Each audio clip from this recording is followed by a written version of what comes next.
Do të përgatisim disa panetone të lehta dhe të shijshme me disa përbërës: 250 gram gjalp, 4 kokra vezë, 1 gotë sheqer kaf, 1 gotë shumësh, 4 gota miell, 13 gram majabire, 1 tas me çokollata Picalotti dhe 1 tas me rrushtë të thatë dhe arra, opsionale.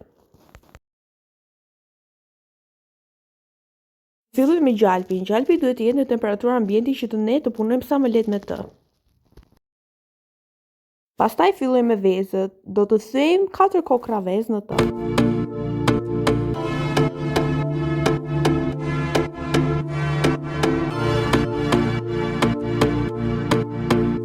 Më pas shtojmë 1 gotë sheqer kaf dhe 1 gotë shumësh.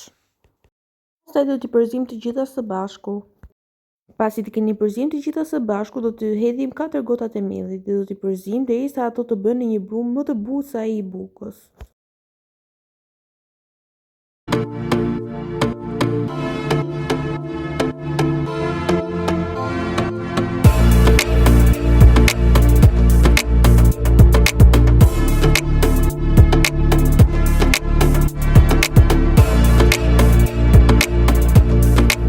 Brumi duhet punuar për 10 minuta dhe pasi ta keni punuar atë mirë, ta keni formuar dhe në një top, do ta mbuloni me një qese kuzhine, ku do ta lini për 3 orë.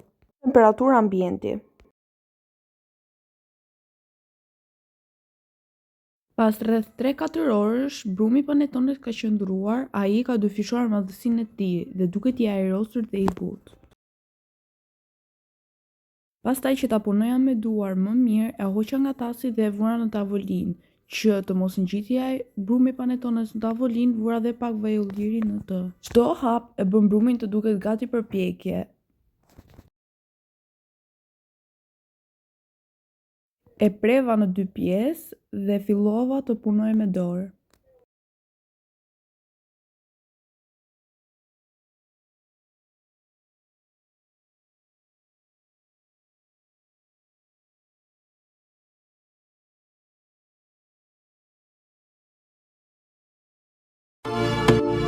Pastaj shtova çokollatat e njohura si çokollata Picalotti.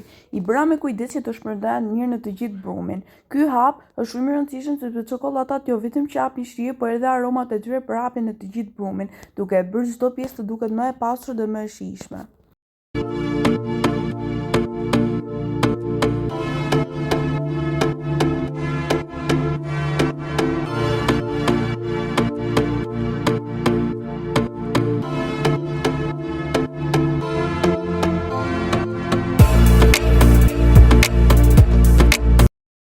Pasi I kam punuar mirë me duar, I vëj në qeset e panetonet, por ky është një proces shumë I rëndësishëm, kështu që duhet të keni shumë kujdes. Pasi kemi vënë në qeset e panetoneve, do t'i lim sërish 3 orë që ata të marrin pak formë.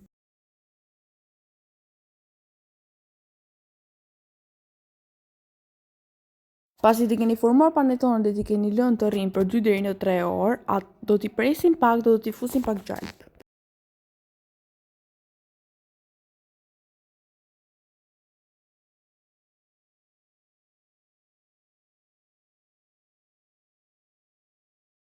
Furrën duhet ta keni ndezur 5 deri në 7 minuta para se t'i fusni panetonet. Furra duhet të jetë e nxehtë 170 gradë Celsius dhe duhet t'i lini ato për 40 deri në 55 minuta. Për e kaft shumë shpejt do t'i fusim një letër pjekjeje sipër tyre. Panetonet do të heqim dhe letrën pjekjeje sipër tyre. Për të provuar nëse panetonia është bërë plotësisht, do të fusim një thikë dhe nëse thika deli lagët, ajo nuk është bërë. Por në rastin tonë, nëse thika del e pastër, ajo është bërë.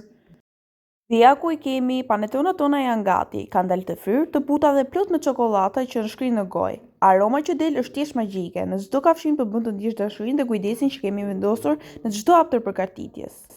Shikoni se sa bukur dhe sa shijshme duket secila panetone, është një kombinim perfekt I ëmbëlsisë, strukturës së butë dhe shijes së pastë. Nëse do të provoni recetën time të panetoneve, do të isha shumë e lumtur të më tregoni se si u doli.